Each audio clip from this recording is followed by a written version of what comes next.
आप एक बिजी किराना स्टोर पर हो, ग्रोसरी पैक कर ली है, आप अपना फोन निकालते हो, क्यूआर कोड स्कैन करते हो, अमाउंट डालते हो और अपना यूपीआई पिन टैप करते हो। पहिया घूमता है, आप इंतजार करते हो और फिर स्क्रीन पर लाल रंग में पेमेंट फेल्ड चमकता है। दुकानदार आह भरता है।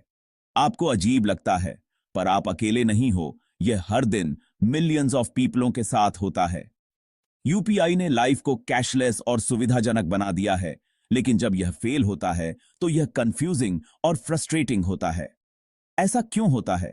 क्या आपका पैसा सेफ है? क्या आपको वह वापस मिलेगा? सच बात यह है, इसमें शायद ही कभी आपकी गलती होती है। यह फेलियर एक बहुत बड़े कॉम्प्लेक्स सिस्टम का सिम्पटम है। एक रिले रेस की कल्पना करें। अगर एक धावक ठोकर खाता है तो पूरी टीम प्रभावित होती है। यूपीआई में कई धावक होते हैं, आपका ऐप, आपका बैंक, दुकानदार का बैंक और भी बहुत कुछ। इनमें से कोई भी प्रोसेस को बिगाड़ सकता है। चलो पर्दे के पीछे देखते हैं और समझते हैं कि जब आप पे टैप करते हैं तो असल में क्या होता है। हम इस जर्नी को step by step break down करेंगे और इसमें शामिल सभी प्लेयर्स से मिलेंगे। वीडियो के एंड तक आपको पता चल जाएगा कि वह रेड स्क्रीन कोई पर्सनल फेलियर क्यों नहीं है। यह बस एक शानदार सिस्टम में एक टेम्परेरी ग्लिच है और आपको ठीक ठीक समझ आ जाएगा कि बैकग्राउंड में क्या हो रहा है। तैयार हैं? चलो लेट्स स्टार्ट। सीन सेट है। चलो डिजिटल ऑर्केस्ट्रा से मिलते हैं। चलो एक यूपीआई ट्रांजैक्शन को एक डिजिटल ऑर्केस्ट्रा समझो। आप यूजर हो, आपका ऐप बैटन है, लेकिन यह आपके पैसे नहीं रखता, यह बस मैसेंजर है। पहले आपका बैंक या आपका बैलेंस और पिन चेक करता है, फिर सब ठीक होने पर आपके अकाउंट से डेबिट्स मनी। अगला NPCI, national payments corporation of India. यह कंडक्टर है जो आपके पेमेंट को सही जगह पर भेजता है। फिर आता है रिसीवर्स बैंक, शॉपकीपर्स बैंक। यह उनके अकाउंट में पैसे क्रेडिट्स। आखिर में एक कंफर्मेशन चेन के जरिए आपके ऐप तक वापस पहुंचता है। Payment successful. यह सब कुछ सेकंड्स में होता है, लेकिन इतने सारे प्लेयर्स के साथ एक छोटी सी गलती भी फेलियर का कैन बिकम अ रीजन। हर पार्ट को परफेक्टली काम करना चाहिए, नहीं तो म्यूजिक स्टॉप्स। इसलिए यूपीआई कभी कभी जादू जैसा लगता है और कभी कभी एक ग्लिची सिम्फनी जैसा। अब देखते हैं कि जब सब एक साथ पेमेंट करने की कोशिश करते हैं तो क्या होता है। डिजिटल हाईवे अब भीड़ वाला होने वाला है। चलो देखते हैं कि पीक टाइम में क्या होता है। अगले सीन पर चलते हैं। क्या आपने कभी नोटिस किया है कि फेस्टिवल्स या सेल के दौरान यूपीआई ज्यादा फेल होता है? वह सर्वर ओवरलोड होता है। यूपीआई को एक डिजिटल हाईवे समझो। ज्यादातर दिन ट्रैफिक नॉर्मल रहता है, लेकिन पीक आवर्स में लाखों लोग ट्राई टू पे टुगेदर। बैंकों या एनपीसीआई के सर्वर एक लिमिट तक ही कैन हैंडल। जब ओवरलोड होते हैं तो रिक्वेस्ट डिले हो जाती हैं या गेट ड्रॉप्ड। तभी आपका ऐप एंडलेसली घूमता है, फिर फेल हो जाता है। ओवरलोड आपके बैंक, रिसीवर के बैंक या एनपीसीआई को भी कैन हिट। सिस्टम में एक टाइम आउट होता है। अगर सर्वर कुछ सेकंड में जवाब नहीं देता तो सुरक्षा के लिए ट्रांजैक्शन गेट्स कैंसल्ड। तो अगली बार जब आपकी पेमेंट किसी सेल के दौरान फेल हो तो याद रखना, यह एक डिजिटल ट्रैफिक जाम है, लेकिन बैंक खुद ही अक्सर असली बॉटलनेक होते हैं। यूपीआई फेलियर में सबसे बड़ा कसूरवार आपका ओन बैंक।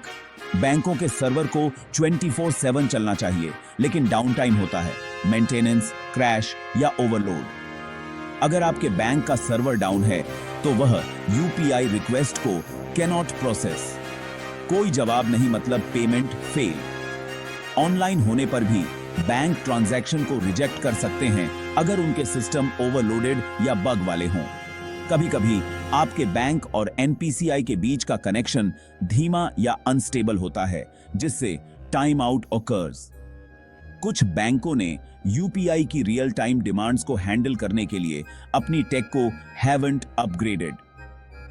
एनपीसीआई तो यह भी डेटा पब्लिश करता है कि किन बैंकों की फेलियर रेट ज्यादा हैं। तो जबकि यूपीआई फ्यूचरिस्टिक है। यह हर बैंक के इंफ्रास्ट्रक्चर पर निर्भर करता है और सभी अप टू स्पीड नहीं है। लेकिन कभी-कभी प्रॉब्लम बैंक नहीं होता, यह आपका इंटरनेट होता है। चलो देखते हैं कि आपका कनेक्शन चेन को कैसे तोड़ सकता है। सबसे कमजोर कड़ी शायद आपकी जेब में ही है। Let's move on. Unstable internet UPI failure का एक और कॉमन रीजन है। आपके फोन को पूरे ट्रांजैक्शन के लिए एक स्टेबल कनेक्शन की आईज नीडेड। एक स्मॉल ड्रॉप भी, जैसे बेसमेंट में या भीड़-भाड़ वाले एरिया में, चेन को तोड़ सकता है। धीमा या पैची इंटरनेट का मतलब है कि आपकी रिक्वेस्ट बैंक तक doesn't reach on time. UPI में एक छोटी टाइम आउट विंडो होती है। अगर आपका डेटा बहुत धीमा है तो सिस्टम ट्रांजैक्शन को कैंसिल कर देता है। कभी-कभी बस एक बेहतर जगह पर जाने या नेटवर्क बदलने से यह can get fixed. Core UPI system ठीक हो सकता है, लेकिन अगर आपका कनेक्शन लड़खड़ाता है तो आप गेट स्टक। तो आपका इंटरनेट पहली और सबसे कमजोर कड़ी है। लेकिन क्या होगा अगर आपका पैसा कट गया है लेकिन रिसीव नहीं हुआ? चलो उस मिस्ट्री को लेट्स सॉल्व। सबसे स्ट्रेसफुल फेलियर, पैसा डेबिट हो गया लेकिन दुकानदार को नहीं मिला। डोंट पैनिक, आपका पैसा खोया नहीं है, यह बस सिस्टम में इज स्टक। यह तब होता है जब आपका बैंक आपके अकाउंट से पैसे काट लेता है, लेकिन रिसीवर के बैंक से कंफर्मेशन कभी नहीं आता। आपका पैसा एक टेम्परेरी स्टेट में तैरता रहता है, न आपके पास न रिसीवर के पास। दिन के एंड में बैंक और एनपीसीआई रिकंसिलिएशन करते हैं, डेबिट्स और क्रेडिट्स का मैच। अगर एक डेबिट एक क्रेडिट से मैच नहीं करता तो सिस्टम उसे फ्लैग्स इट। नियम यह है, अगर पैसा अपनी डेस्टिनेशन तक नहीं पहुंचा तो उसे has to be returned. System एक रिवर्सल ट्रिगर करता है। आपके अकाउंट में पैसे, क्रेडिट्स, यह ऑटोमेटेड होता है। आपको no need to do anything. लेकिन यह इंस्टेंट नहीं होता, इसलिए रिफंड में टेक्स टाइम। तो आपका रिफंड कहां है? चलो लेट्स फाइंड आउट। इंतजार करना फ्रस्ट्रेटिंग हो सकता है, लेकिन इसका एक कारण है। फाइनल सीन पर चलते हैं। आपका रिफंड इंस्टेंट क्यों नहीं होता? क्योंकि रिकंसिलिएशन बैच में होता है, not in real time. Bank reversal को सेट टाइम पर प्रोसेस करते हैं, आमतौर पर at the end of the day. आपका फेल हुआ ट्रांजैक्शन लाखों की कतार में शामिल हो जाता है। सिस्टम मैच करता है, फ्लैग करता है और रिवर्सल को प्रोसेसेस। इसमें टाइम और कंप्यूटिंग पावर लगती है। रिफंड इंस्ट्रक्शंस उसी नेटवर्क के जरिए वापस जाते हैं, उन्हीं फेज डिलेज। आरबीआई के नियम कहते हैं कि बैंकों को अगले बिजनेस डे तक रिफंड देना होगा या पेनल्टी देनी होगी, जबकि यूपीआई रियल टाइम है। एरर्स को ठीक करना कॉम्प्लेक्स है। बैंक और एनपीसीआई फेलियर को कम करने के लिए सिस्टम को आर अपग्रेडिंग। यूजर्स के लिए पेशेंस इज नेसेसरी।